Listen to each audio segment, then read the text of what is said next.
Fine student. तो देखो आज क्लास में हम लोग 3 टॉपिक को डिस्कस करने वाले हैं एडिटोरियल्स में। तीनों टॉपिक कॉमन है, सिमिलर है, दैट इज G20।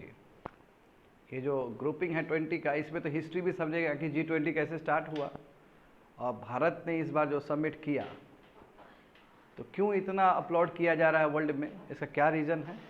तो देखो सबसे फर्स्ट रीज़न कि ये जो कंसेंसस है, यानी कि सबके सहमति से ना, सबके सहमति से ये यहाँ पे कुछ दिल्ली डिक्लेरेशन हुआ है। तो दिल्ली डिक्लेरेशन तुम्हारा लगभग वही 82 या 84 पैराग्राफ्स का होगा, वो बन के तैयार है। इसमें सभी कंट्री जितने भी है G20 का, सब ने ओके ओके ओके ओके बोला है, कहीं भी कोई किसी को दिक्कत नहीं हुआ है। तो ये ग्रेट विक्ट्री है भारत के लिए कि भारत कितना बड़ा अपना डिप्लोमेटिक स्किल प्रेजेंट किया है। और देखो ना, बिना हम यूक्रेन का नाम लिए हुए, बिना हम रसिया का नाम लिए हुए वो एंगल को जोड़ दिए, बिना किसी कंट्री का सेंटिमेंट्स हर्ष किए हुए। जैसे मैं किसी का नाम नहीं ले रहा हूँ, बट मेरा जो बोलने का अंदाज है उसे समझ में आ जा रहा है कि उसको हम बोल रहे हैं। ये होता है डिप्लोमेटिक स्किल्स।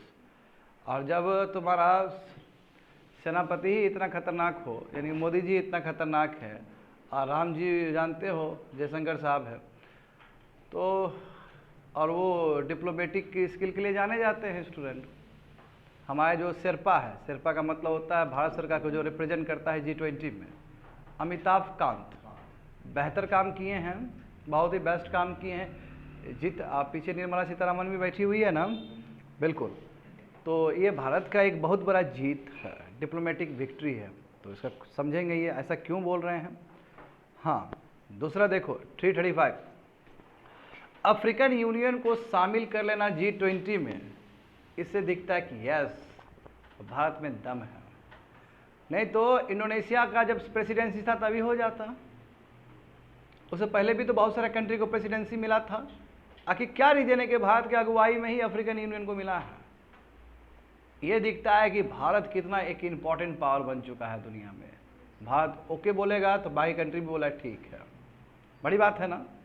आखिर हमारे जद्दोजहद से, हमारे मेहनत से, हमारे विजन से अफ्रीकन यूनियन को भी शामिल कर लिया गया। अफ्रीकन यूनियन बहुत इंपॉर्टेंट यूनियन है स्टूडेंट, 55 कंट्रीज का समूह है वो। और जानते हो जैसे 21वीं सदी में लीड कर रहा है एशिया, तो जानते हो आने वाले समय में कौन लीड करेगा? अफ्रीका लीड करेगा। यदि मैं रिसोर्सेज का बात कर लूँ, चाहे मैं कोबाल्ट का बात कर लूँ, DRC याद आ ही जाएगा तुम लोग को, या बहुत सारा मैं मिनरल्स का बात कर लूँ, तो Africa play very very important role. वहाँ पे बहुत लिथियम डिपॉजिट्स है, बहुत रिजर्व्स वहाँ पे डिपॉजिट है। और जानते हो कि अफ्रीका में चाइना का बहुत प्रेजेंस है।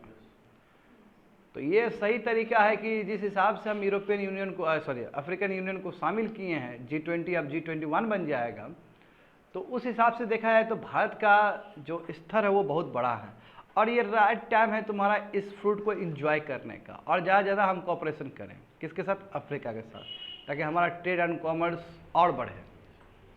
हाँ, चाइना को तो मैच नहीं कर सकते हैं, अभी भी स्टिल हम चाइना को मैच नहीं कर सकते हैं, मगर जो पहले हमारा जो पोजीशन रहा है ट्रेड एंड कॉमर्स, उससे तो काफ़ी आगे बढ़ सकते हैं, क्योंकि हमने जेस्चर कमाया। हम भारत उदारवादी है कि नहीं बताओ? तो हर कंट्री ने ही इग्नोर किया। भारत अफ्रीकन यूनियन को शामिल कर दिया, और उसमें 55 कंट्रीज है। तो भारत ने 55 कंट्रीज के ऊपर एहसान किया है। ये बेस्ट मौका है कि नहीं है स्टूडेंट, की जाके जल्दी टाई अप करो, ट्रेड एंड कॉमर्स करो। और ऐसे भी भारत अपने उदारवादी सोच के लिए जाना जाता है। मोदी जी का पहले ही लाइन था, वासुदेव कुटुंबकम, था कि नहीं था? बोले कि नहीं बोले? सुना होगा, काफ़ी फेमस हुआ है वो। तो ये भी समझेंगे। तीसरा समझेंगे कि 336 देखो G20 ही है ना स्टूडेंट, ये G20 का जो समिट है ये ह्यूज विक्ट्री है भारत के लिए। किस कॉन्टेक्स्ट में? क्योंकि भारत ने कहीं ना कहीं जो ग्लोबल साउथ का जो इच्छा और आकांक्षा है, ग्लोबल साउथ बोले थे ना, हाँ ग्लोबल साउथ, यानी कि जो भी एमर्जिंग कंट्रीज हैं, जो भी अंडर डेवलपिंग कंट्री है, अभी ये तो ब्रिटेन हुड इंस्टीट्यूशन से तो चलने वाला है नहीं, वर्ल्ड बैंक के हिसाब से चलने वाला है नहीं, है ना, IMF से चलने वाला है नहीं। तो सबका अधिकार का बात किया गया है G20 में, और यहाँ पे जो वेस्टर्न कंट्री उसको झुकना पड़ा है। और कैसे झुका है तो मैं बताऊंगा थोड़ी देर में। शुरू में क्या किया, जब रसिया और यूक्रेन का कन्फ्लिक्ट हुआ तो साफ साफ दिख रहा था कि रसिया गलत काम किया है, यूक्रेन पे आक्रमण किया है। तो वेस्ट ने क्या किया, सैंक्शन लगा दिया, और सब कंट्री से अपील किया कि रसिया के साथ ट्रेड मत करो। यही नहीं हुआ है। इंडिया से भी अपील किया गया, बट इंडिया बात नहीं माना, बोला कि हम अपना फॉरेन पॉलिसी अपने हिसाब से चलाएंगे, अपना सॉवरेनिटी है हमारा।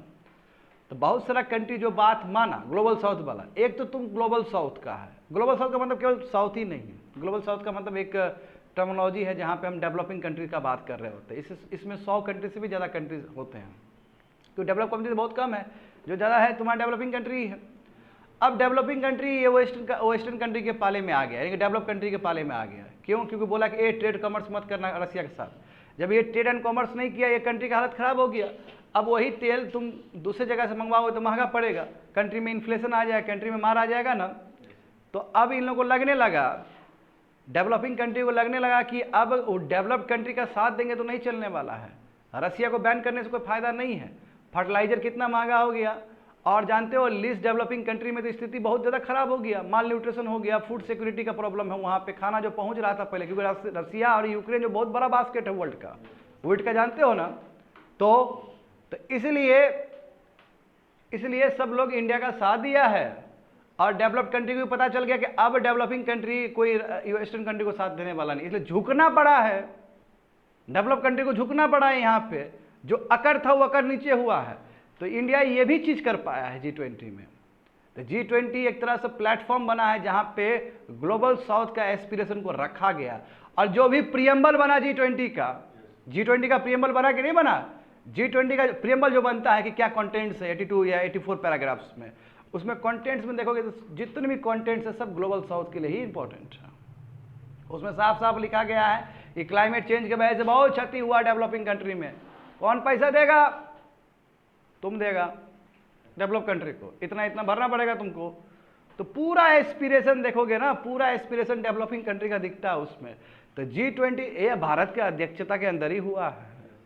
तो इसलिए यदि भारत एक कंट्री ग्लोबल साउथ को रिप्रेजेंट कर सके, ग्लोबल साउथ के एस्पिरेशन को रिप्रेजेंट कर सकते, बड़ी बात है ना। इसलिए हम कहते हैं ग्रेट विक्ट्री है भारत के लिए, डिप्लोमेटिक लेवल पे भी। और देखो कोई नेता मिला ना, भारत एक नेता मिला है, नेता के रूप में मिला है ग्लोबल साउथ को, और अब जाएगा, अच्छा कोऑपरेशन होगा। और हमने करके दिखाया है जिस हिसाब से मोदी जी कंडक्ट किए हैं। तो डॉक्टर शशि थरूर ने भी उनको तारीफ़ किया है, जो तुम लोग बता रहे थे, और भी बहुत सारे वरिष्ठ लोगों ने तारीफ़ किया है। इनफैक्ट जो क्रिटिक्स है, जो क्रिटिसाइज करता है दिन रात बैठ के, उसने भी तारीफ़ किया है मोदी जी का ये समिट को लेकर। ठीक है, जो अच्छा चीज़ है तो उसको भी तो बताना जरूरी है, हर समय खाली बुरा ही बताओगे क्या? ये अभी तक का one of the best summit है हिंदुस्तान का, अभी तक का, आफ्टर आज़ादी। ठीक है, जो करके दिखाएं बोल्ड लीडरशिप मोदी जी के अंदर। अब बोल्ड लीडरशिप तो तब भी दिखता है स्टूडेंट जब ऐसे बैठे हुए नीचे भारत लिखा है, तो वो तो और बोल्ड दिखता है कि किस लेवल पे सोच है वो आदमी का, वो कोई टेंशन ही नहीं है। ये इंडिया में डिबेट चल रहा है, चलो और डिबेट चलेगा, देखो यहाँ पे क्या लगाए हैं। तो वो देख के तो मेरा दिमाग चकरा गया था कि देखो कितना बोल्ड आदमी है कि भारत लिख दिया यहाँ पे। एक तो भेजा कि प्रेसिडेंट ऑफ भारत ने इन्विटेशन दिया है, सब आ जाइएगा, खाना वाना खाइएगा, प्रेसिडेंट वो करेंगे, वो सब करेंगे, मतलब वही होता है। भारत लिख भी दिया नीचे भारत।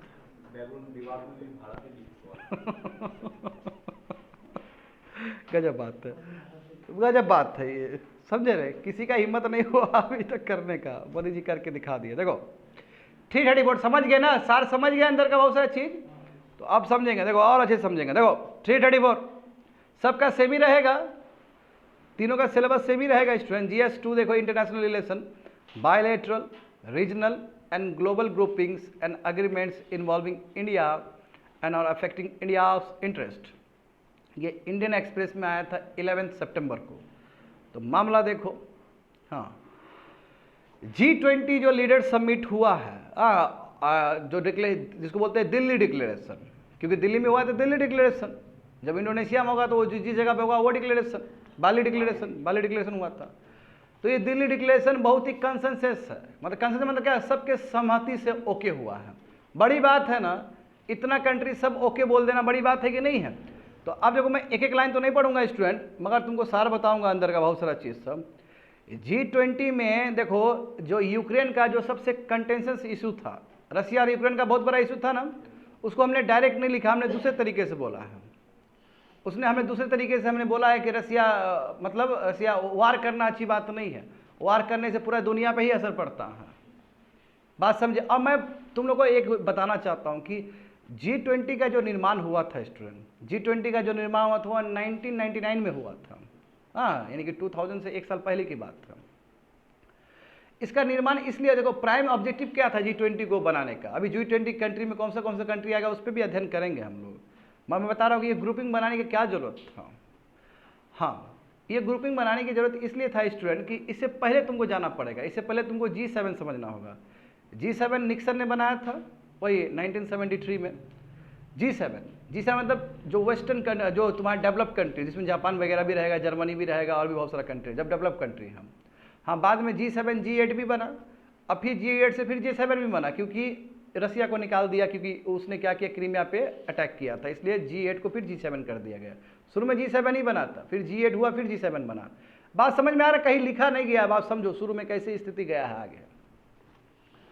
अब देखो क्या हुआ, तो उस समय बच्चे लोग 1990s में देखोगे, जब ये G7 बन के तैयार हुआ था, तो उस समय से लेके पूरा वर्ल्ड में ना इन लोगों का जो GDP में 75% कंट्रीब्यूशन था, 70 से लेकर 75%, यानी कि G7 पूरा वर्ल्ड को ऑक्युपाई किया है। हाँ बिल्कुल, 70s 80s 90s में देखोगे, हाँ 80s कह सकते हो, 80s के एंड में फिर भी 70 और 75% GDP पूरा होल्ड कर रहा था। अब सिनेरियो चेंज होगा, क्योंकि जानते हो चाइना में 1978 में ही LPG आ गया। हाँ, लिबरलाइजेशन हो गया ना वहाँ पे। भारत में भी 1991 में आ गया, और एट द सेम टाइम 80 और 90 के दशक में साउथ ईस्ट एशिया भी तुम्हारा लिबरलाइज होना शुरू हो गया। तो अब क्या हुआ कि अब ये सब भी राइज करना शुरू कर गया, भारत भी राइज करना शुरू कर गया, चाइना भी राइज करना शुरू कर गया, इंडोनेशिया भी राइज करना शुरू कर गया। तो अब जो कंट्रोल था 75%, वो तो घटेगा ना, घटेगा कि नहीं घटेगा। तो इसलिए 1999 में G20 का स्टार्टिंग हो, बट वो G20 ये G20 नहीं है, वो इनिशियल स्टेज है। इनिशियल स्टेज में क्या था कि जो गवर्नर्स थे, अपने अपने बैंक के गवर्नर होंगे, हर एक कंट्री में अपना अपना मेन बैंक होगा, जैसे हमारा RBI है, और वहाँ पे तुम्हारा US में फेडरल रिजर्व है ना, अपना अपना होगा तुम्हारा। तो ये लोग पार्टिसिपेट करते थे, और जो काउंटर फॉरेन मिनिस्टर, जो तुम्हारा ये फाइनेंस जो मिनिस्टर होंगे वो मिलेंगे। तो ये शुरू का स्टार्ट था। मैं जो पहला जो बैठक हुआ था वो 2008 में बैठक हुआ था, और उसके बाद वो परंपरा शुरू हुआ आगे जाके। क्यों? क्योंकि 2008 वही है, क्योंकि 2008 में पूरा ग्लोबल क्राइसिस आया था स्टूडेंट। 2008 में ग्लोबल क्राइसिस आया था, तो समझ गया था, सबको लग गया था कि डेवलपिंग कंट्री का भी साथ होना बहुत जरूरी है। तो एक्चुअली प्राइम मोटिव ये था कि आखिर जो global stability, global economic stability को मेंटेन करना। ग्लोबल इकोनॉमिक स्टेबिलिटी, बढ़िया सुनो क्या बोल रहे हैं। इकोनॉमिक स्टेबिलिटी मतलब जो पैसा रुपया अर्थव्यवस्था है, वो अर्थव्यवस्था स्टेबल होना चाहिए, इसलिए इस तरह का ग्रुपिंग चाहिए, और वही G20 ग्रुपिंग बना। तो ओरिजिनल इंटेंट क्या था G20 को बनाने का, कि ग्लोबल इकोनॉमिक स्टेबिलिटी को देखा जाए। हाँ, अब मल्टीलेटरल इंस्टीट्यूशन है, उसमें रिफॉर्म किया जाए, ताकि डेवलपिंग कंट्री को भी ठीक से लोन मिल सके। बात समझ में आ गया ना। मगर हम जानते हैं इसमें कहीं पे भी जियोपॉलिटिक्स का कोई बात ही नहीं है। जियोपॉलिटिक्स मतलब रसिया में क्या हो रहा है, यूक्रेन में क्या हो रहा है, उसका कोई बात ही नहीं है। मगर तुम खुद सोचो, समझने वाला चीज़ है, ये बहुत समझने वाला चीज़ है कि यदि इसमें रसिया के बारे में लिख दिया गया है इनडायरेक्ट तरीके से, यूक्रेन के बारे में इनडायरेक्ट तरीके से लिख दिया गया है, या अफ्रीका में बहुत सारा चीज़ हुआ है, मिलिट्री कूप वगैरह सब, ये सब चीज़ें यदि इनडायरेक्टली तरीके से लिखा गया, तो इसका मतलब क्या हुआ कि जियोपॉलिटिकल का चीज़ लिखा गया है। किसी कंट्री में कुछ हो रहा है, ब्लैक सी में कोई दिक्कत हो रहा है, उसके बारे में जिक्र करे तो जियोपॉलिटिक्स ही नहीं हुआ जी। तो जियोपॉलिटिक्स क्यों आया? क्योंकि इसका ओरिजिनल इंटेंट तो ये नहीं था। ये इसलिए आया क्योंकि जियोपॉलिटिक्स की वजह से इकोनॉमी पे असर पड़ रहा है दुनिया का। तो वो चीज़ नहीं लाने का मतलब मन नहीं था लाने का, मगर फिर भी जियोपॉलिटिकल वाला चीज़ आया है, जो कि G20 का इंटेंट नहीं था, मगर फिर भी उस चीज़ को लाना पड़ा। और इस हिसाब से G20 और तुम्हारा ब्रॉड बनते चला गया। जैसे यूनाइटेड नेशन शुरू में बना था तो उसका कुछ अलग अलग कैटेगरी था कि यही सब्जेक्ट पे ध्यान देंगे, G20 का भी सब्जेक्ट बढ़ते चला गया। और अभी देखो G20 में इंटरनेशनल जियोपॉलिटिक्स नहीं होना चाहिए, फिर भी उसमें डाला गया। इसलिए डाला गया क्योंकि उसके वजह से पूरा वर्ल्ड का जो इकोनॉमिक व्यवस्था है उस पर असर पड़ रहा है। तो बात समझे, इसलिए यहाँ पे यूक्रेन का इनडायरेक्ट रेफरेंस है, रसिया का इनडायरेक्ट रेफरेंस है। हकीकत में तो नहीं होना चाहिए था यहाँ पे, मैं ये है क्यों? क्योंकि पूरा वर्ल्ड लेवल पे जो इकोनॉमिक व्यवस्था है उसमें उसका असर पड़ रहा है। इस बात को भी समझ लेना। अच्छा, बात समझ गए स्टूडेंट? तो देखो यहाँ पे G20 में यूक्रेन का भी चीज डाला गया, मगर अलग तरीके से डाला गया है, बिना नाम लिए हुए। रसिया का भी बहुत सारा बात किया, बिना रसिया का नाम लिए हुए। और अफ्रीकन यूनियन तो ले ही लिया गया ना, अफ्रीकन यूनियन को शामिल कर लिया गया। हाँ, ये जो हुआ है तो ये कंसेंसस तुम्हारा हुआ, इसमें बहुत सारे कंट्री का रोल है, Indonesia, India, Brazil, south Africa, जितने भी है जो होस्ट रहे हैं इससे पहले भी, ठीक है, सबका ही प्रयास है, मगर इंडिया का बहुत ज़्यादा ही इसमें रोल है। हाँ, बाली डॉक्यूमेंट देखो, बाली डॉक्यूमेंट हुआ था ना जो फरवरी 2022 में, वहाँ पे रसिया के बारे में, रसिया इन्वेजन के बारे में लिखा है, बाली डिक्लेरेशन। इससे पहले जो इंडोनेशिया जो प्रेसिडेंसी कर रहा था G20 का, तो उसमें बाली डिक्लेरेशन में रसिया के बारे में था कि रसिया ने इन्वेड किया, मगर इंडिया ऐसा नहीं किया। इंडिया ने कहीं रसिया और यूक्रेन का जिक्र नहीं किया। इंडिया ने अपना डिप्लोमेटिक स्किल दिखाया है, वो कंट्री को भी टारगेट कर दिए बट उसका नाम भी नहीं लिखा है। ये स्किल है भारत का, समझे। तो न्यू दिल्ली डिक्लेरेशन तुम्हारा क्या है कि इसने किसी भी ना किसी भी का, जैसे इनफैक्ट देखो चाइना को भी घेरा है जेनेरिक टर्म यूज़ करके। इसने कहा है कि टेरिटोरियल इंटीग्रिटी होना जरूरी है, सॉवरेनिटी होना जरूरी है किसी भी स्टेट के लिए, और यूनाइटेड नेशन जो चार्टर है उसको उसी हिसाब से कंट्री को फॉलो करना चाहिए। डायरेक्ट चाइना को घेर रहा है भारत, और कुछ नहीं, क्योंकि चाइना जानते हो ना बार बार बॉर्डर एरिया में आता है हमारा। तो इसको जेनेरिक टर्म यूज़ किया, जेनेरिक मतलब पर्टिकुलर नहीं, जेनेरिक, और वो डायरेक्ट हिंट किया इस कंट्री को अटैक करना चाह रहे, इस कंट्री को हम बोलना चाह रहे, इस कंट्री को बोलना चाह रहे, वो डायरेक्ट तुमको दिखेगा। तो ये भी एक कंट्री का डिप्लोमेटिक स्किल को रिफ्लेक्ट करता है, बच्चे लोग वही लिखा है, जेनेरिक रेफरेंस दिया गया है, समझो। वही सबमिट में देखो, वही 83 पैराग्राफ से वही दिल्ली डिक्लेरेशन, जिसमें 8 पैराग्राफ तुम्हारे यूक्रेन वार के बारे में है। तो यूक्रेन डायरेक्ट नहीं बोला है, दूसरे तरीके से, और यूक्रेन रसिया जो अटैक किया यूक्रेन के ऊपर, उसका क्या क्या रिजल्ट हुआ, वो सब तुम्हारा टोटल 8 पैराग्राफ्स में बोला गया है। अब मैंने शुरू में ये बोल दिया था कि यूक्रेन को प्रोटेक्ट करने के लिए वेस्टर्न कंट्री से आ गया, अब वेस्टर्न कंट्री ने सैंक्शन लगा दिया रसिया पे, और सभी जितने भी डेवलपिंग कंट्री थे ग्लोबल साउथ, वो सब तुम्हारा वेस्टर्न कंट्रीज के उसमें आ गया, पाले में आ गया। अब बाद में नुकसान किसका हुआ, तुम्हारा ग्लोबल साउथ का ही नुकसान हुआ है। तो ये लोग को ही बुद्धि खुल गया है कि अब वेस्टर्न कंट्री के साथ रहेंगे तो कोई काम नहीं। आखिर लॉन्ग रन में तुमको जनता का सेवा करना होता है कि नहीं, बताओ तो। तुमको ये नहीं देखना है कि क्या हो रहा है दूसरे दुनिया में, दूसरे जगह पे, तुमको ये देखना है कि हमारे कंट्री में क्या हो रहा है। कौटिल्य का अर्थशास्त्र में भी तो यही लिखा गया था कि अपना स्टेट क्राफ्ट देखना होता है, वासुदेव कुटुंबकम अपने जगह सही है। हाँ, बात समझ में आ रहा है ना। तो 83 पैराग्राफ्स में ये सब चीज़ बताया गया क्या क्या रिजल्ट हुआ। अब बच्चे लोग जो तुम लोग को G7 के बारे में मैंने बताया है, देख सकते हो। G7 रिचर्ड निक्सन का ब्रेन चाइल्ड है, वो प्रेसिडेंट रहे हैं यूएस के, समझे। इन्होंने ही बनाया था 1973 में, समझे। हाँ, और बाद में तुम्हारा जैसे कोल्ड वार हुआ, खत्म हुआ, तो रसिया को शामिल कर लिया गया, फिर रसिया को हटा दिया गया। G8 के बाद भी G7 हो गया है। अब देखो 1990 से आते आते देखो पूरा बोले ना ग्लोबल GDP कितना 70%, हाँ 70% तुम्हारा किसका था, G7 का था, यानी कि बहुत डोमिनेट कर रहा था ये G7। तो G7 में कौन सा कंट्री है, देखो Canada, USA, UK, Germany, France, Italy, Japan, सब डेवलप कंट्री है कि नहीं है, सब डेवलप कंट्री है स्टूडेंट। हाँ, इसमें ऑस्ट्रेलिया न्यूजीलैंड नहीं है, बात समझना होगा तुमको। ये G7 है, पूछता है कई बार G7 कंट्री में कौन सा रहा है, G7 कंट्री का ये है। तो एक समय 90 के दशक में इसका कितना था, वर्ल्ड GDP 70% 70 to 75% होल्ड करता था। उस समय डेवलपिंग कंट्री का कोई औकात ही नहीं था, आस्ते आस्ते बढ़ा है ना डेवलपिंग कंट्री भी। देखो तो 1996 और 97 में देखो एशियन फाइनेंशियल क्राइसिस हो गया, जिसके वजह से पता चला कि ये G7 को इम्पैक्ट पड़ेगा ना, क्राइसिस हो गया। तो इसलिए सोचा गया कि नो, अब टाइम आ चुका है, अब टाइम आ चुका है कि एक ऐसा फोरम बनाए जहाँ पे डेवलपिंग कंट्री को भी ऐड करे। तो ये 1996 और 97 का जो क्राइसिस है वो अपॉर्चुनिटी में कन्वर्ट हुआ और एक प्लेटफॉर्म तैयार होकर आया, और वही इनिशियल स्टेज है तुम्हारा G20 के लिए। तो देखो G20 क्या है। हाँ, तो G20 तुम्हारा 1999 फॉर्म में हुआ, समझ गए ना।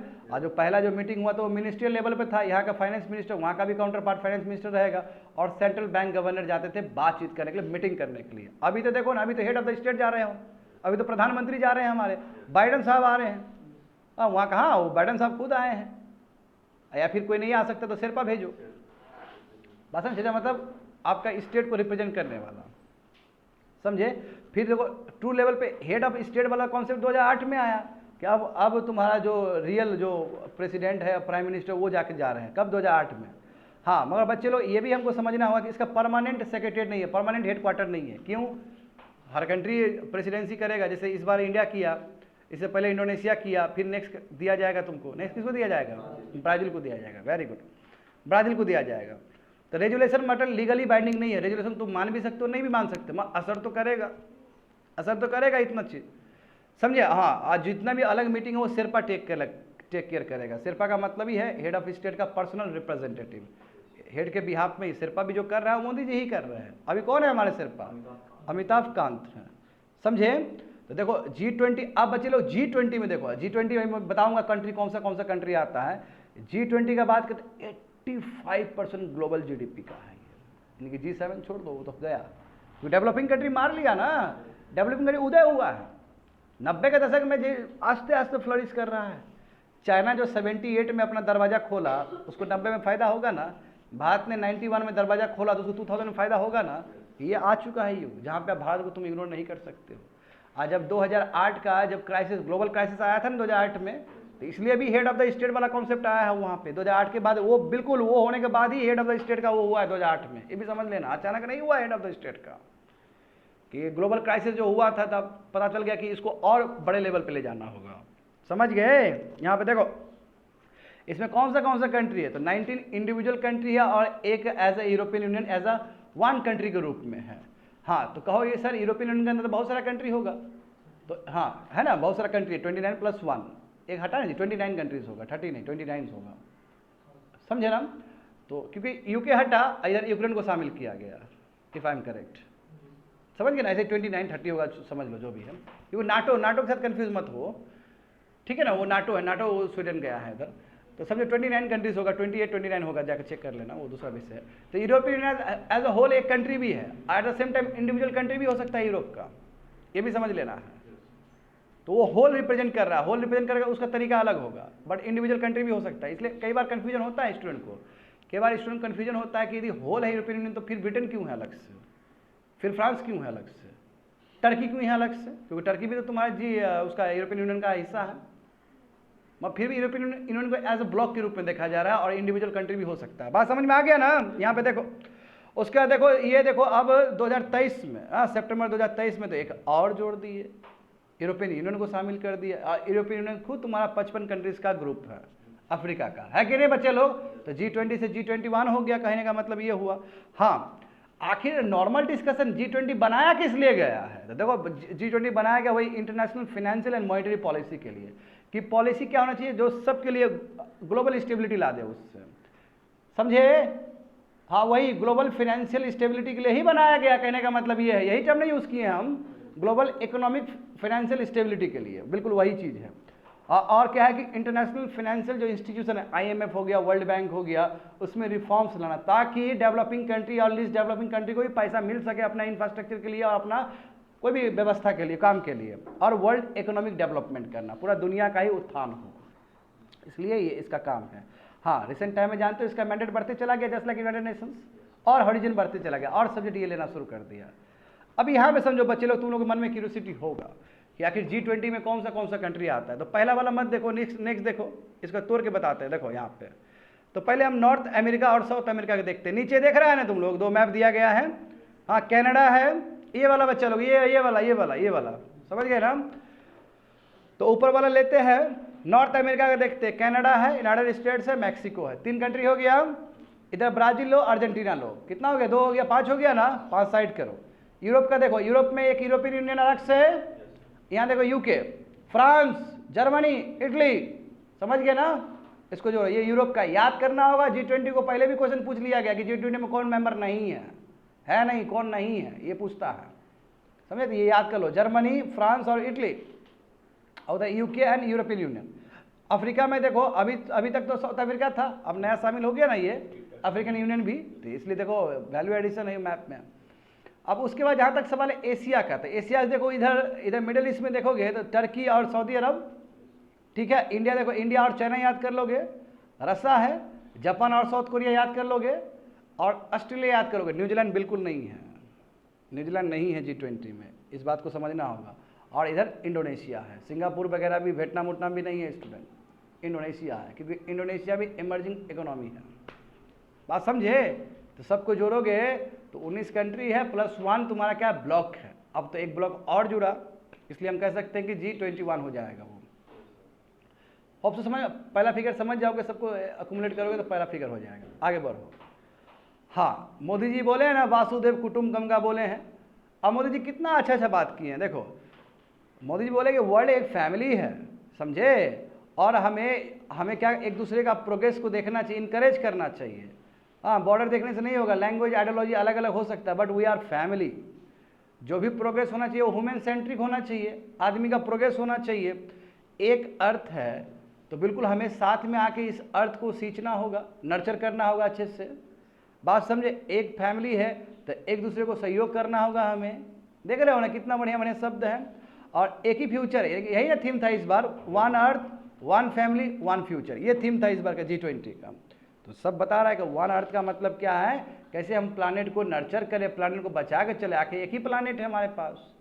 दूसरा क्या, वन फैमिली, हम दूसरे ब्रदर और सिस्टर है, एक ही फैमिली के मेंबर है, एक दूसरे ग्रोथ में सहयोग करना चाहिए हमें।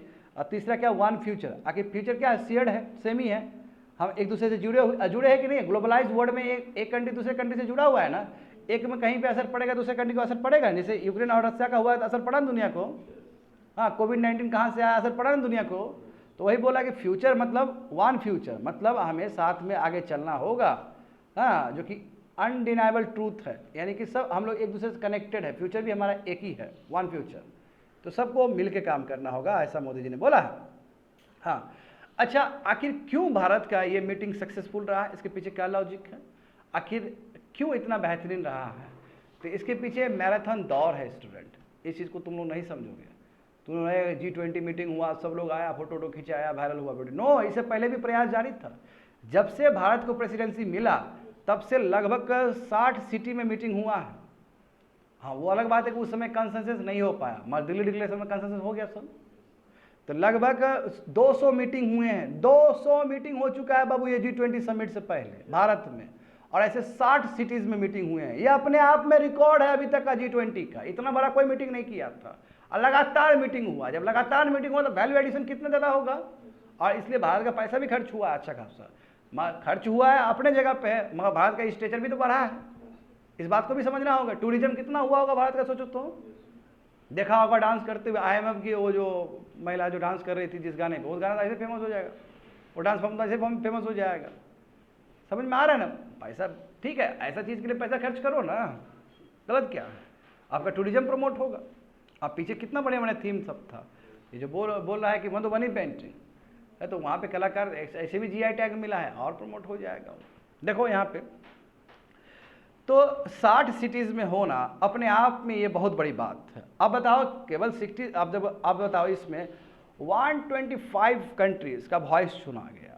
हाँ देखो, ग्लोबल साउथ समिट, हाँ देखो इसमें जितने भी 125 से भी ज़्यादा कंट्रीज़ का फीडबैक लिया गया है इसमें। हाँ, अफ्रीकन यूनियन को शामिल किया गया G20 में, बड़ी बात है ना। G20 इस बार का जो है उसमें बताया गया कि सस्टेनेबल डेवलपमेंट गोल फ्यूचर के लिए 2030 तक के लिए क्या होना चाहिए, वो भी बात किया गया है। हाँ, इसमें ग्लोबल बायोफ्यूल्स अलायंस के बारे में बात किया गया है, वेरी गुड, जो अलग से तुम लोग एडिटोरियल्स लेके पढ़ाएंगे कि ये ग्लोबल बायोफ्यूल्स अलायंस क्या होता है। इसमें बोला है कि यस, इंडिया सपोर्ट करेगा ट्रांजिशन, जस्ट ट्रांजिशन एनर्जी के लिए, यानी कि क्योंकि इंडिया तो देखो रिन्यूएबल एनर्जी में बहुत तेज़ी से आगे बढ़ रहा है, इस बात से नकार नहीं सकते हो तुम लोग। सोलर एनर्जी में कैपेसिटी बिल्डिंग कितना तगड़ा हुआ है हमारा, वैल्यू एडिशन हो रहा है ना प्रत्येक साल। हाँ, विंड में थोड़ा पीछे चले गए, फिर उसको भी रिकवर करना है हमें। तो हाँ, और क्या करना है, सर्कुलर इकोनॉमी को प्रमोट करना है। सर्कुलर इकोनॉमी मतलब क्या है तुम्हारा, रिसाइकल करना कोई चीज़ को। जैसे कोई वेस्ट फेंक दोगे तो इन्वायरमेंट के लिए गंदगी होगा ना, रिसाइकल करो। तो भारत इस चीज़ के लिए तैयार है। भारत जी सस्टेनेबल डेवलपमेंट गोल के लिए भी तैयार है, 2030 तक क्या क्या फॉलो करना चाहिए, तो भारत ने दिया है बहुत अच्छा। अब भारत जो ग्लोबल साउथ का उसका भी एस्पिरेशन को पूरा किया है। आगे देखो स्टूडेंट, हाँ अब इसमें देखो भारत ने ये भी बोला है स्टूडेंट कि जो ये जो डिजिटल पब्लिक इंफ्रास्ट्रक्चर है, देखो भारत, देखो यहाँ पे भारत को एज है कि नहीं है, भारत बोला है कि जरूरत पड़ेगा तो हमारा DFI यूज़ कर सकते हैं, आप प्रमोट हो जाएगा, हमारा ब्रांड हो जाएगा बाबू UPI का। UPI ऐसे भी दुनिया में बोल रहा है, शोर कर रहा है UPI हमारा, तो बोला है कि देखो है ना, डिजिटल पब्लिक इंफ्रास्ट्रक्चर तैयार है हम, है ना, डेवलपिंग कंट्री बिल्कुल ये ले सकता है, हम कोशिश करेंगे, क्योंकि हमारा जो विचारधारा है इंक्लूसिव ग्रोथ है, आपका भी विकास हम देंगे आपको टेक्नोलॉजी अपना। इससे क्या है, भारत का स्टेजर और बढ़ते चला है, क्योंकि भारत UPI पेमेंट जो होता है ऐसा वर्ल्ड में कहीं नहीं होता बाबू, चाहे तुम डेवलप कंट्री हो, कुछ भी हो, कोई दिक्कत नहीं, इतना जल्दी जो पैसा तुम्हारा ट्रांजेक्शन हो जाता है, ये अद्भुत है। अद्भुत नहीं है क्या, देखो तो खुद ही, तो ये भारत ने करके दिखाया है। हाँ, डेक्कन हाई लेवल जो प्रिंसिपल होनी चाहिए फूड सिक्योरिटी एंड न्यूट्रिशन पे, इसमें देखो श्री अन्ना को प्रमोट कर दिया, अब श्री अन्ना मिलेट्स को प्रमोट कर दिया। ऐसे भी 2023 तुम्हारा ईयर ऑफ मिलेट्स है कि नहीं है, तो श्री बोला कि यदि माल न्यूट्रिशन से कोई कंट्री को दिक्कत हो रहा है दुनिया को, श्री अन्ना हम देंगे। मिलेट्स हम देंगे। देखो भारत का सामान और ब्रांड हुआ, ये तरीका है। और देखो मोदी जी जो दिए थे 1-1.5 साल पहले लाइफ वाला, इस पे चाइना को थोड़ा सा दिक्कत भी हुआ था। जिसमें बोला था ये लाइफ क्या होता है फालतू का। देखो लाइफ स्टाइल फॉर, देखो ये world with life style for sustainable environment, यानी कि जो जीने का जो तरीका होना चाहिए कंट्रीज का, आदमी का, वो सस्टेनेबल होना चाहिए, यही बोलते हैं लाइफ। ये मोदी जी का बोला हुआ चीज़ है, इसको अडॉप्ट कर लिया गया G20 में। तब इतना कुछ दिए। देखो 200 मीटिंग हुआ, इसमें 60 सिटीज इन्वॉल्व है ना। लगभग 1 लाख डेलीगेट्स आया 125 कंट्रीज से। Can you believe it? 100। अब G20 में भले ही तुम्हारा 19+ वो कंट्री है, मैं इसमें जो इन्फॉर्मेशन देने के लिए, इनपुट देने के लिए 125 कंट्री से डेलीगेट लोग आए हैं। बड़ी बात है ना ये। 125 कंट्री से लोग गए हैं वहां पे और सबका इनपुट लिया गया है, और भारत ने अपना प्रीएम्बल में ये तुम्हारा ग्लोबल साउथ का एस्पिरेशन को दिखा दिया है। तो लीडर हो तो ऐसा लीडर हो भारत जैसा कि जिसने सबका एस्पिरेशन को रख दिया। वेस्टर्न कंट्री क्या है, चुपचाप दबा हुआ है, क्योंकि पता है कि अब पाले में आने वाला नहीं है ये लोग। एक बार पाले में लाए थे हम, रशिया जब अटैक किया था तो बोले तो थे उसको, मगर नुकसान हुआ, इसको नहीं जाएगा अभी। चुपचाप शांति से इंडिया को साथ देते हैं। और इंडिया इंपॉर्टेंट है क्योंकि चाइना ग्रोथ कर रहा है इधर, उसका भी जियोपॉलिटिक्स दिमाग में चलता है बाबू। वो लोग तो और डेंजर है ना। मगर अभी इंडिया को एज है, इंडिया इधर से फायदा उधर से फायदा। तो जब आपका जब एज है तो एंजॉय करो ना। जब आपका लीडरशिप भी इतना तगड़ा हो तो हर एक चीज ही आपके फॉर में चल रहा है। परफेक्ट जियोपॉलिटिक्स, परफेक्ट तुम्हारा ये इंटरनेशनल रिलेशन हो रहा है अभी भारत में। समझ में आ रहा है? देखो ये प्रीएम्बल देखो G20 का पूरा फोकस किया गया डेवलपिंग कंट्रीज के ऊपर। देखो इसमें बोला कि स्ट्रॉन्ग, सस्टेनेबल और बैलेंस और इंक्लूसिव ग्रोथ होना चाहिए सबका। क्या होता है इंक्लूसिव ग्रोथ? खाली वेस्टर्न कंट्रीज का ग्रोथ होने से नहीं चलेगा, सबका ग्रोथ होना चाहिए। तो रख दिया बात, ग्लोबल साउथ का बात रख दिया उसमें। उसने इंडिया ने तो लीस्ट डेवलपिंग कंट्री जो है उसके बारे में भी बात रखा है। अफ्रीका में जो सर रहा है बहुत सारा कंट्री, जो खाना नहीं मिल रहा है ठीक से, वो कंफ्लिक्ट, उसके बारे में भी बात रखा है। हाँ, इसने बोला कि 2030 एजेंडा सस्टेनेबल डेवलपमेंट के लिए भी वो तैयार है भारत। देखो इसने बोला लो कार्बन, यानी कि जो भी क्लाइमेट चेंज से रिलेटेड जो चीज़ है उसके लिए भी हम तैयार हैं, है ना। क्लाइमेट रेजिलेंट इंफ्रास्ट्रक्चर, ये सब चीज़ के लिए हम रेडी हैं, समझे ना। ये वो बोला जा रहा है यहाँ पे, ये बोला कि फ्यूचर है। अब ये भी बोला गया जैसे कोविड-19 आया, पूरा बर्बाद हो गया ना दुनिया, तो अब सभी कंट्री रेडी रहे फ्यूचर हेल्थ के लिए। इमरजेंसी में पहले ही बना ले हम कि G20 की वजह से रुकना नहीं पड़े कंट्री सबको, पहले से हमें सतर्क होना होगा। इसका भी मंत्र दिया है भारत ने प्रीएम्बल में, समझे। तो रेजिलियंट ग्रोथ होना जरूरी है। और सबसे बड़ी बात है डेप वल्नरेबिलिटीज। अब हुआ क्या, देखो ये समझने वाला चीज़ है 5th नंबर। अब क्या हुआ भाई, चलो एक तो कोविड परेशान कर दिया सबको, कोविड की वजह से बहुत सारा कंट्री तो कंगाल हो गया, इकोनॉमिक व्यवस्था ही कमजोर हो गया, तो कंगाल नहीं होगा क्या? हाँ। और दूसरी बात है यूक्रेन और रसिया कन्फ्लिक्ट, तो उससे भी कंगाल हो गया। और डेट ट्रैप में फंस गया बहुत सारा कंट्री, जैसे अफ्रीकन कंट्री तो बहुत डेट ट्रैप फंस गया। और जानता है चाइना ऐसा कंट्री तो वो तो और डेट ट्रैप में फंसाता है। चाइना क्या किया, अफ्रीका में बहुत सारा कंट्री में जाकर पूरा इन्वेस्टमेंट कर दिया, और उसका पता चला वो इंफ्रास्ट्रक्चर तुम्हारा व्हाइट एलिफेंट निकला। व्हाइट एलिफेंट प्रोजेक्ट मतलब क्या है कि वहाँ पे ट्रैफिक ही नहीं है। बना तो दिए बड़ा बड़ा हवाई जहाज, बना तो दिए पोर्ट सब, और वहाँ पे कोई हाईवे, वहाँ पे कोई ट्रैफिक ही नहीं है। नुकसान होगा ना उस कंट्री को। तो ये स्थिति, इसी बोलते व्हाइट एलिफेंट प्रोजेक्ट सब। और कर्जा बढ़ते चला गया, बढ़ते चला गया, बढ़ते चला गया, because of the international issues. क्या करे, तो रीस्ट्रक्चरिंग करना पड़ेगा ना, ऐसे कंट्री को फिर निकालना पड़ेगा ना वहाँ से। तो जो आपका जो पहले वाला व्यवस्था वो चलने वाला नहीं है। अब जितने भी लेंडर्स है, इससे पहले भी तुम लोग को बताया थे, जितने भी लेंडर्स है, चाइना हो बायलैटरल जो लोन देता है सबसे ज़्यादा, IMF हो, या जिसे लोन दिया सबको एक साथ आके रिस्ट्रक्चरिंग करना पड़ेगा, नहीं तो ये कंट्री का हालत खराब हो जाएगा। तो देखो इंडिया ने उदारवादी सोच दिखाया है, और यहाँ से थोड़ा सा चाइना को भी वो अटैक कर रहा है, और कुछ नहीं, चाइना की तरफ भी वो घुमा रहा है अपने कंपास को। बात समझ रहे हो ना, ये स्किल है। और उसके बाद बोला कि यस सस्टेनेबल डेवलपमेंट गोल के लिए बिल्कुल फाइनेंस करो। अब देखो इसमें जो एस्टिमेट किया गया दिल्ली डिक्लेरेशन में, लगभग मैं रियल आंकड़ा मैं तुम लोग को बाद में दूंगा, मगर अभी मैं बता रहा हूँ 5.9 ट्रिलियन डॉलर ऐसे कुछ है। प्रत्येक साल सब कंट्री को 5 यानी कि लगभग 6 ट्रिलियन डॉलर का राशि चाहिए होगा। तो लाओ, आखिर डेवलप कंट्री के गंदगी की वजह से ना वर्ल्ड सफर कर रहा है। ये इंडस्ट्रियल रेवोल्यूशन कहाँ शुरू हुआ, डेवलप कंट्री में शुरू हुआ ना। अभी ना चाइना और इंडिया कर रहा है। इंडिया तो पर कैपिटा तुम्हारा कार्बन इमिशन कितना कम है इंडिया का, और फिर इंडिया फिर भी बोल रहा है ना कि हम आगे झंडा लेके जाएंगे। तो हमको पैसा चाहिए कि नहीं चाहिए एडेप्टेशन और मिटिगेशन के लिए? एडेप्टेशन और मिटिगेशन के लिए पैसा चाहिए ना, जो क्लाइमेट की वजह से लॉस हो रहा है। तो उसका जो एस्टिमेट किया गया लगभग तुम्हारा 6 ट्रिलियन डॉलर का है। तो अब फाइनेंस करना पड़ेगा आपको डेवलप, क्योंकि ये तो पेरिस में ही बोल दिया था कि 100 बिलियन डॉलर करेंगे, हर एक साल देंगे, दिया नहीं दिया ये लोग। और ज़्यादातर ये लोग किसके लिए दे रहा है, ज़्यादातर ये किसके लिए दे रहा है बताओ तो, मिटिगेशन के लिए, एडाप्टेशन के लिए नहीं दे रहा है। तो फिर तो ये बात यहाँ पे फिर रखा गया, ये बात रखा गया, इसका मतलब ग्लोबल साउथ का एस्पिरेशन है स्टूडेंट, इस बात को भी समझना हो, क्योंकि ग्लोबल साउथ सभी मार झेल रहे हैं, और स्पेशली जो आइलैंड कंट्री होगा उसका हालत तो और खराब होगा, वो तो डूबने वाला मरने वाला होगा वो सब। तुम देखो 20 साल 30 साल में कितना आइलैंड कंट्री डूब जाएगा, 2050 तक तो कितना कंट्री तुम्हारा गायब हो जाएगा मैप से। तो फिर जकार्ता देखो अभी स्थिति खराब है उसका, बात समझे। तो ये बात है, और उसमें देखो इस वही देखो सेम 6th और 7th कि पेरिस एग्रीमेंट में जो भी बोला गया था करने के लिए, उसके लिए टेम्परेचर गोल यानी कि वही 2 डिग्री सेल्सियस तक हमको ले जाना है, तो उसके लिए फाइनेंस चाहिए हमें। हाँ, मल्टीलेटरल डेवलपमेंट बैंक्स को और बेटर करना होगा, है ना, और वो जो भी ग्लोबल चैलेंजेस सब है जिसकी वजह से तुम्हारा डेप्ट में फंस गया बहुत सारा कंट्री, उसको निकालने के लिए ऊपर रिफॉर्म्स लाना पड़ेगा। नहीं तो आईएमएफ के पास यदि मुंह उठा के चला गया तो वो बोलेगा कि हाँ शर्त देगा तुमको, ये शर्त देगा, ऐसा करो वैसा करो, पब्लिक के ऊपर टैक्स लगाओ, ये करो वो करो, नहीं चलने वाला ये। तो थोड़ा सा ऊपर भी रिफॉर्म्स लाना जरूरी है, समझे। और उसके बाद देखो यस, डिजिटल सर्विस और डिजिटल पब्लिक इंफ्रास्ट्रक्चर को और बेटर करने की जरूरत है ताकि इंक्लूसिव ग्रोथ हो, सभी आदमी के पास पहुंचे। तो देखो हमारा यूपीआई वाला भी चीज़ हो जाएगा यहाँ पे। सस्टेनेबल और इंक्लूसिव ग्रोथ होना चाहिए, दुनिया का सबका ना ग्रोथ होना चाहिए, खाली डेवलप कंट्री ग्रोथ होने से थोड़ी होता है, सब पे पहुंचना चाहिए। अब देखो यदि यूपीआई तुम्हारा हर कंट्री में आ जाएगा तो हर कंट्री का ही डेवलप्ड होगा, करप्शन बचेगा कि नहीं बचेगा, हाँ करप्शन खत्म हो जाएगा, गवर्नेंस बेटर होगा कि नहीं होगा, बहुत बेटर होगा। यदि पैसा हमको देना है तो प्रधानमंत्री जन धन योजना उसमें डाल दिया, एक ही बार पहुंच गया, बीच में बिचौलिया नहीं आएगा, तो फायदा है कि नहीं है। बैंक अकाउंट, यूपीआई, ये सबसे फायदा है।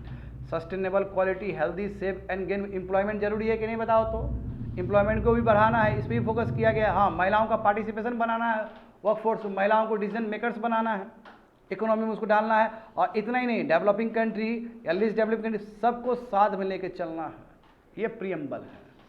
तो प्रियम्बल बाबू उलट देखोगे ना बढ़िया से, कहीं पे भी डेवलप कंट्री को उसका एस्पिरेशन कहीं नहीं दिखेगा तुमको, जो एस्पिरेशन दिखेगा तुमको ग्लोबल साउथ का ही एस्पिरेशन दिखेगा। तो इंडिया ने कितना बड़ा काम किया है बताओ जरा, पूरा ग्लोबल साउथ का एस्पिरेशन को प्रियम्बल में रख दिया कि लो। और वेस्टर्न कंट्री नो नहीं बोल सकता है, वेस्टर्न नो नहीं बोल सकता, नो बोलेगा नुकसान उसी का है। ऐसे भी चाइना पूरा अपना घेर लिया है पूरा वर्ल्ड में, और अभी इंडिया चाहिए, हर कंट्री को अभी इंडिया चाहिए, बिना इंडिया का भी वर्ल्ड पॉसिबल ही नहीं है। एक तो इतना 140 वो दुनिया में। और जयशंकर साहब से पूछा गया, बहुत ही टेढ़ा सवाल पूछा गया, तो जयशंकर साहब ने कहा कि देखो कितना ये गंदगी है वेस्टर्न कंट्रीज का, ऐसे हाँ ऐसे पूछा गया। देखो मुझे सवाल याद है, बहुत देखो इसको बोलते हैं डिप्लोमेटिक स्किल। जयशंकर साहब का देखो दिमाग कैसे काम करता है। उसको पूछा गया कि दुनिया में सबसे बड़ा पॉपुलेशन आपका हो गया, सबसे ज़्यादा, इस बात का आपको खुशी है कि दुखी है? ये बहुत बड़ा सवाल है ना। 140 क्रॉस कर गए और चाइना को भी आप ओवर लीड कर गए ना स्टूडेंट। इस बात का आपको खुशी है कि आपको दुख है? तो अब देखो, अब जयशंकर साहब का भाषण सुनो, वो जयशंकर साहब क्या बोलते हैं। ठीक है, मगर इस चीज़ का हमको दुख ही है, देखो अब कैसे पलटते हैं। ये चीज़ का हमको दुख है कि जो कंट्री में सबसे ज़्यादा आबादी है वो कंट्री अभी भी परमानेंट मेंबर नहीं है यूनाइटेड नेशन सिक्योरिटी काउंसिल का। ये इस चीज़ का ज़्यादा दुख है हमको, समझ लो। ये आंसर होता है। पूछने वाला यूरोपियन ही था उधर, उसी को घेरा है वो, समझे। सही बात है नहीं कि अब यूनाइटेड नेशन सिक्योरिटी काउंसिल में परमानेंट मेंबर तो भारत है नहीं, जबकि भारत पूरा दुनिया का सबसे ज़्यादा आबादी है भारत में, तो क्यों नहीं है अभी तक? यदि ऊपर में ये लोग वेस्टर्न कंट्री सोचता आदमी के बारे में तो क्यों नहीं डाल देता इंडिया को? नहीं डाला इंडिया को। और हम अभी से क्या, बहुत पहले, अभी तो मुखर होकर बोलते हैं कि अभी स्टेचर हमारा बढ़ रहा है, अभी कुछ नहीं करेगा। यूरोप को कितना गरिया दिए हम, रसिया कन्फ्लिक्ट हुआ, यूरोप को तो डायरेक्ट हम पाले में लिए, यूरोप को डायरेक्ट गरिया रहे थे, यूरोप कुछ नहीं कर पाया हमें। यूरोप करेगा तो यूरोप का ही हालत खराब होगा। इंडिया बहुत बड़ा मार्केट है, अभी इंडिया से नो नहीं कर सकता है, इंडिया से कोई भी पीछे नहीं हट सकता है। एक टर्की उर्की हिलता है बाबू, उसका दिमाग खराब है और कुछ नहीं है। टर्की छोड़ो, वो उसको हटाओ। टर्की को भी तो हम दिल जीत लिया ना जाके, अपना ऑपरेशन दोस्त करके उसको शांत कर दिया ना। तो जहाँ जहाँ खुन्नस था वहाँ पे भी तो हमने कंप्लीट लगाया है, विराम तो लगाया ही है। ठीक है, समझ गए स्टूडेंट? चलो आगे बढ़ो। अब बिल्कुल इसी को आगे करते हैं। 335 देखो, अफ्रीकन यूनियन, इसको शामिल किया गया G20 में। देखो कंटिन्यूस है, इसको कंटिन्यूस भी पढ़ सकते हो। G20 में देखो, आप जानते हो अफ्रीकन यूनियन तो बच्चे लोग 55 कंट्रीज का समूह है ना, 55 कंट्रीज। अब शुरू देखो ये कब बना, 2002 में बना, बट इससे पहले 1963 में बन चुका था। उसी का नाम ऑर्गेनाइजेशन ऑफ अफ्रीकन यूनिटी था। मैं पढ़ा चुका हूँ तुम लोग को, वही चीज़ बाद में जाकर तुम्हारा अफ्रीकन यूनियन बना 2002 में।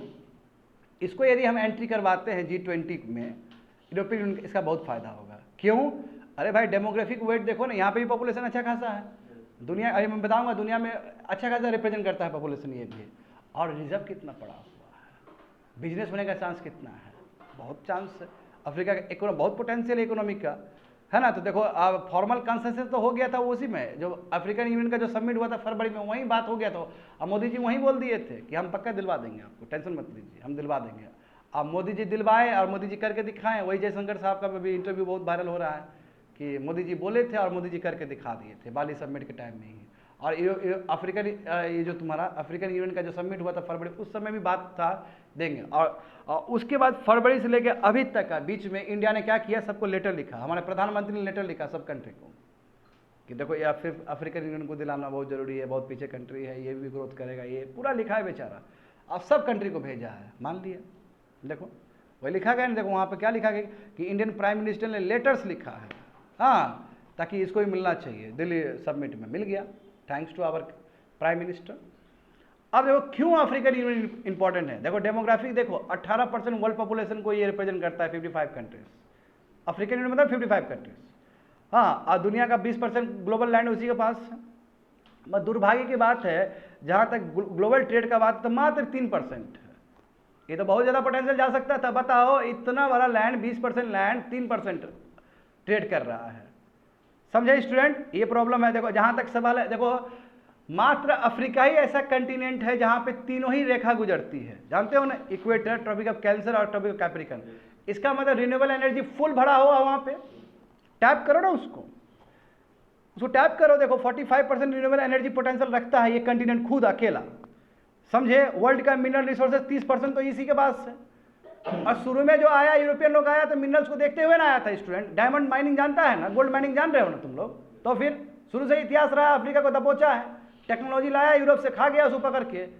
मगर इतना रिजर्व पड़ा हुआ है उसमें, तो यस, इससे क्या है कि अब इसको लाओगे तो ये जो प्रॉब्लम है क्लाइमेट चेंज का, फूड और एनर्जी इनसिक्योरिटी का, इस और हाँ, और पब्लिक हेल्थ, क्या क्या प्रॉब्लम, सॉरी इसमें क्या बोला गया कि अफ्रीका क्या क्या चीज़ से भी सामना कर रहा है। तो अफ्रीका बहुत सारी चीज़ से फेस कर रहा है प्रॉब्लम। क्लाइमेट चेंज, बताओ एक जगह ड्रॉट हो रहा है ना, हाँ, ये बहुत ड्रॉट है, बहुत सूखा पड़ रहा है, माल न्यूट्रिशन हो रहा है, बच्चे लोग मर रहे हैं वहाँ पे। नंबर 1 फूड और एनर्जी इनसिक्योरिटी है कि ऊपर असर पड़ा यूक्रेन का, तो यहाँ पे भी असर पड़ा, और ये बहुत डेप्थ ट्रैप में जा रहा है अफ्रीकन कंट्रीज। और क्या, पब्लिक हेल्थ इमरजेंसी, यहाँ पे बीमार होता तो खत्म ही हो, कोविड-19 में भी तो खत्म ही हो गया बहुत सारे लोग सब। अधिक जानते हो ना, इबोला हो गया या फिर तुम्हारा जो भी HIV हो गया, सब तो अफ्रीका से ही स्टार्ट हुआ है। तो एक हेल्थ का भी प्रॉब्लम है। और देखो जो मिलिट्री जो अभी कूप हुआ है रिसेंट टाइम में, मिलिट्री देखता है ना, आंख बंद करके मिलिट्री कूप कर लेता है वहाँ पे।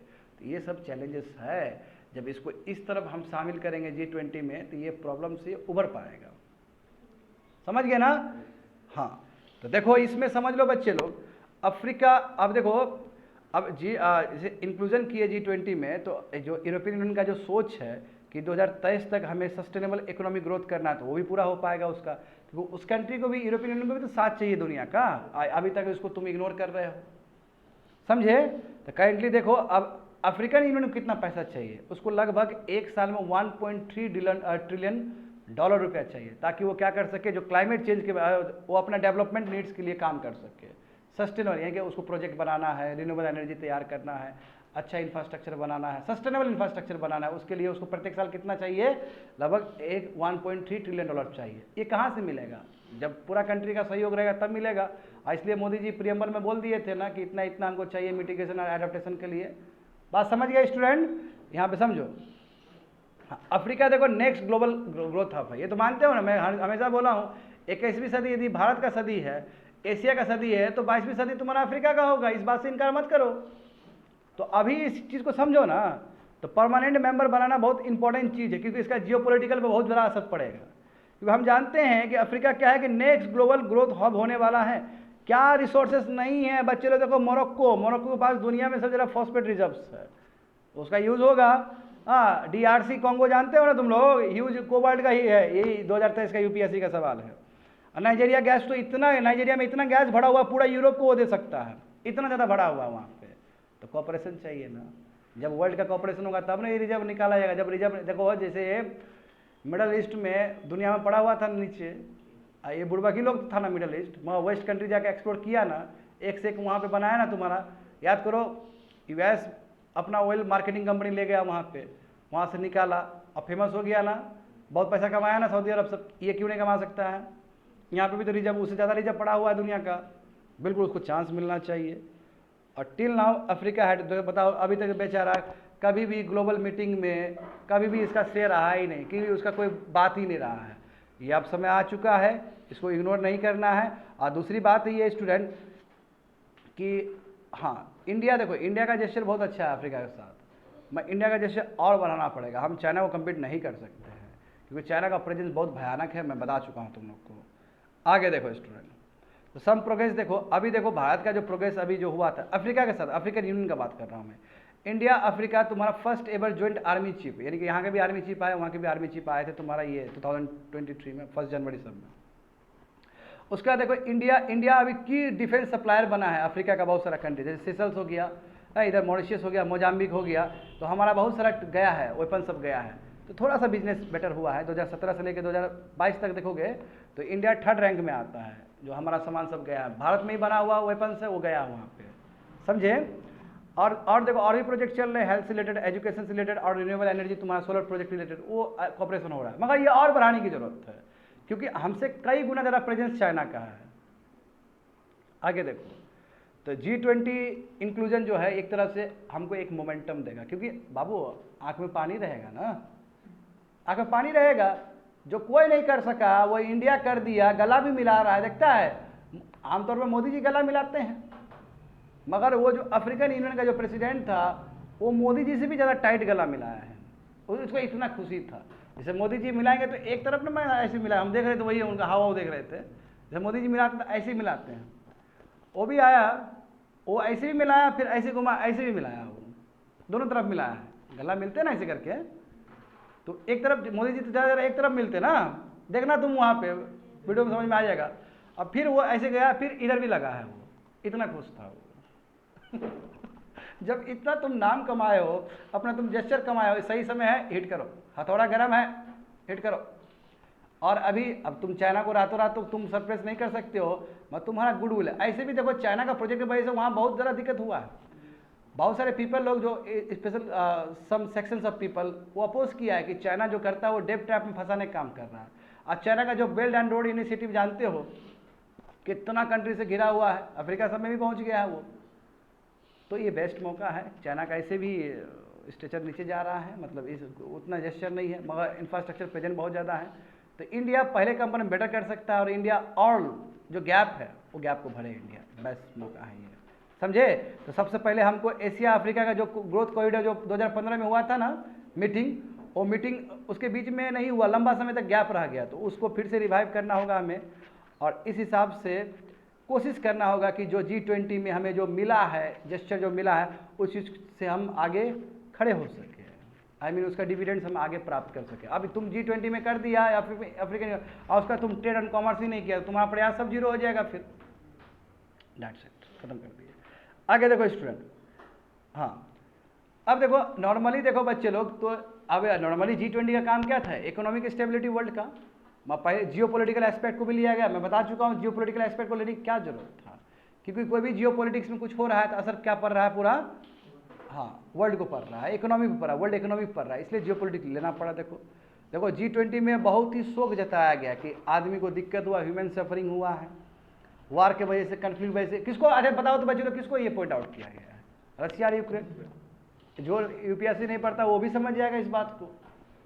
डीप सफर किसको हुआ है अभी दुनिया में, डीप सफरिंग वार के वजह से, यूक्रेन के पीपल को, है ना। इसमें वही डिक्लेरेशन जो भी हुए थे, हाँ ऑल्सो रिकॉल द, जो भी बाली में डिस्कशन हुआ था उस चीज़ को फिर से याद किया गया, और उसमें बोला गया था कि यस कि नेशनल पोजीशन होना चाहिए। कहने का मतलब यूनाइटेड नेशन चार्टर के हिसाब से हर कंट्री रेस्पेक्ट करे एक दूसरे टेरिटोरी को, चाइना को घेरने का प्रयास, यानी कि पहला लाइन में रसिया और यूक्रेन का मुद्दा उठा दिया, ये देखो सेकंड और थर्ड में मुद्दा उठा दिया तुम्हारा उसका, चाइना का। बात समझे, टेरिटोरियल इंटीग्रिटी और सॉवरेनिटी का ख्याल रखना चाहिए। और हाँ, न्यूक्लियर वेपन्स का जो थ्रेड है वो अच्छा नहीं है, तो ये भी बोला कि बहुत सारा निकल, जैसे नॉर्थ कोरिया सब कर रहा है कि नहीं कर रहा है, तो इंडिया सीख लिया बच्चे लोग डिप्लोमेटिक स्किल्स कि जेनरिक टर्म यूज़ करके आप बहुत सारे टॉपिक को कवर कर रहे हो। आगे देखो, हाँ G20 इज नॉट प्लेट, देखो मैंने बोला ना स्टूडेंट, G20 वो प्लेटफॉर्म नहीं है जहाँ पे जियो पोलिटिकल और सिक्योरिटी इशूज़ को बोलो, मैं क्या करोगे, फिर भी बोलना पड़ता है क्योंकि इसका असर डायरेक्ट तुम्हारा ग्लोबल इकोनॉमी में पड़ता है, इसलिए हमको करना पड़ा वो चीज़। हाँ, इसमें देखो ह्यूमन सफरिंग का बताया गया, वार के यूक्रेन के बारे में बताया, उसके वजह से देखो ग्लोबल जो तुम्हारा फूड सिस्टम था, एनर्जी सिक्योरिटी, सब पे असर पड़ा कि नहीं पड़ा, तो वो रखा, देखो इन्फ्लेशन हुआ ना, मैंने पहले बोल दिया है तुमको कि कोशिश तो किया था वेस्टर्न कंट्री, सब डेवलपिंग कंट्री या ग्लोबल साउथ को अपने पाले में लाया और रसिया पे सैंक्शन लगाए, मगर ग्लोबल साउथ को भी पता चल गया कि ये वेस्टर्न कंट्री के हिसाब से चलेंगे तो नहीं चलने वाला है, क्योंकि नुकसान तो हमारा ही हुआ, हमारे कंट्री में इन्फ्लेशन हुआ, महंगाई बढ़ा, हमारे कंट्री में फूड सिक्योरिटी का प्रॉब्लम हुआ, हमारे कंट्री में इकोनॉमिक ग्रोथ नहीं हुआ, तो अब हम अभी भी हम वेस्टर्न कंट्रीज के पाले में जाएंगे तो बर्बादी न हो जाएंगे, अब खोल दो, रास्ता खोल दो, रसिया से सामान लाएंगे। तो ये भी बात रखने के लिए दम चाहिए, और G20 में ये बात को रखा गया अच्छे से, और वेस्टर्न कंट्री को समझ में आ गया कि अब ग्लोबल साउथ हमारे पाले में नहीं आएगा, तो थोड़ा चलो सिंपैथी है, मान लेते हैं इन लोगों का बात। यही कारण है कि प्रीएम्बल में पूरा ग्लोबल साउथ का एस्पिरेशन तुमको दिखेगा वहाँ पे, समझ गए।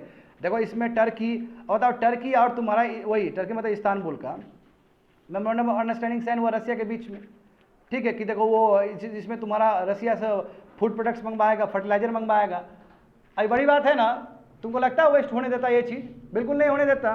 और ब्लैक सी इनिशिएटिव जानते हो, जहाँ पर रसिया बोला कि हम रोक लेंगे, सामान नहीं जाने देंगे, जब ब्लैक सी में सामान रोक लेगा रसिया तो पूरा दुनिया को फर्क पड़ेगा ना एनर्जी का और फूड का, तो उस पर भी बात हुआ है, तो ताकि चाहता है कि पूरा दुनिया को मिले, सामान मिले।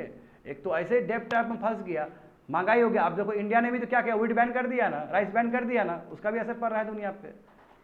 तो कहीं ना कहीं दुनिया को निजात दिलाना है तो वेस्ट के हिसाब से चलोगे तो नहीं चलेगा, आपको डेवलपिंग कंट्री का अपना ही होना चाहिए, समझे, अपना ही तौर तरीका होना चाहिए।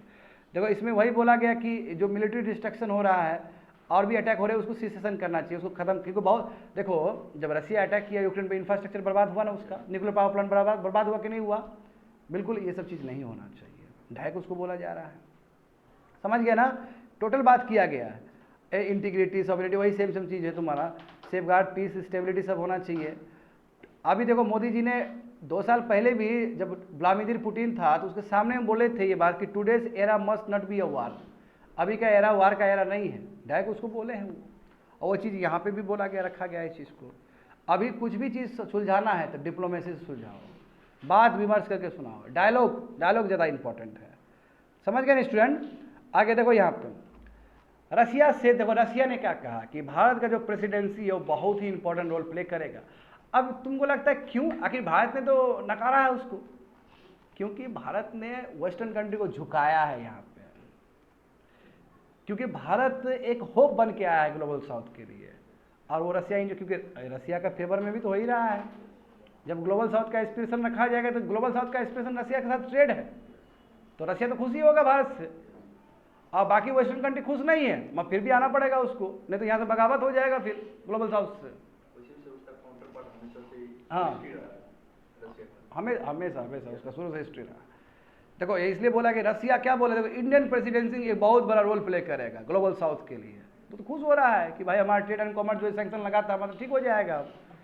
हाँ समझे, ये टर्निंग पॉइंट, देखा बड़ा बात बोल रहा है, ये टर्निंग पॉइंट है ये समिट, समझे, तो बड़ी बात है। देखो अब इंडिया तो वही बात है ना, global south is no longer, क्योंकि अब ग्लोबल साउथ वो जो वेस्ट लेक्चर दे रहा था वो सुनने वाला नहीं है ग्लोबल साउथ, अब उसको अपना ही तरीका चाहिए, हाँ वो अपना ही करेगा काम, तो समझ गया, वही चीज़ बताया गया, we has also been able to iconise the agenda because the global south is focused on the development issues. हाँ बोला है ना कि ग्लोबल साउथ केवल अपना डेवलपमेंटल एजेंडा पे काम करना चाहता है। तो यहाँ पे देखो इंडियन प्राइम मिनिस्टर, देखो अब हमारे भारत के प्रधानमंत्री के बारे में अच्छा चीज़, हमारे प्रधानमंत्री को बहुत ही ग्लोबल ह्यूज एक्लेम मिला है, बहुत ही दुनिया मान रहा है कि कोई है मोदी है, सच में है, मतलब रेस्पेक्ट, ह्यूज रेस्पेक्ट, समझे। अब इतना पोलराइज ग्लोबल इन्वायरमेंट है अभी, उसमें भी इंडिया ने चाइना और रसिया को बढ़िया से टारगेट कर दिया बिना चाइना और रसिया का नाम लिए हुए, बड़ी बात है बिना, है ना।